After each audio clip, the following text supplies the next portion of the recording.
Assalamualaikum dan salam sejahtera. Kami dari Kadir Bomba dan Penyelamat dari SNK Tim 9A bersiap sedia untuk menyertai pertandingan Ikatan Disiplinan.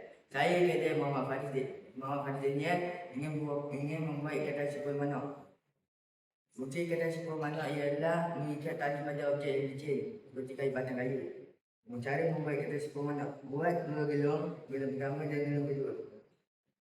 Tindik gelung pertama atau gelung kedua. Masukkan kayu ke dalam gelung, lalu tarik dan kemaskan. Jadi,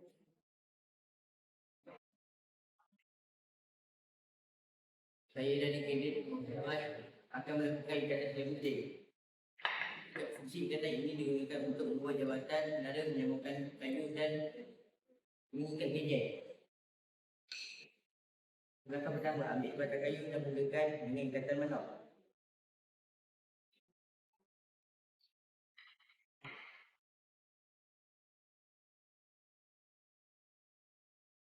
Kemudian ambil batang kayu lagi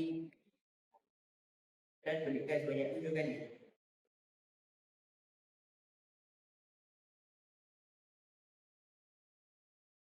Dan berikan tengah-tengah kayu.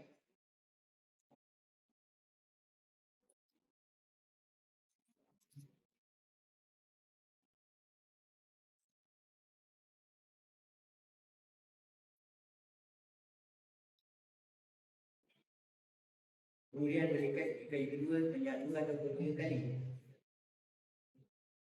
Dan akhiri dengan ikatan sebelah manok.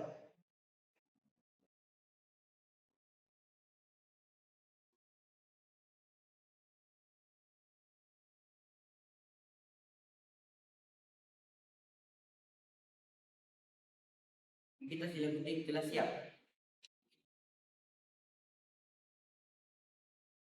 Saya Edik Nazli. Saya akan melakukan ikatan lilit dua simpul. Fungsinya ialah untuk mendirikan kemah. Cara ini ialah lilit tali sebanyak 2 kali pada kayu. Masukkan tali atas ke di bawah, tarik. Kemudian tali atas ke di bawah, tarik. Lalu kemaskan. Ikatan lilit dua simpul telah siap. Saya Edik Isyak akan menegakkan lilit balak. Fungsi lilit balak adalah untuk menahan bukan tarikan. Caranya ialah buat lilitan kembali tali. Lalu masukkan tali ke dalam lilitan pertama. Masukkan kayu ke dalam lilitan kedua. Lalu tarik dan kemaskan.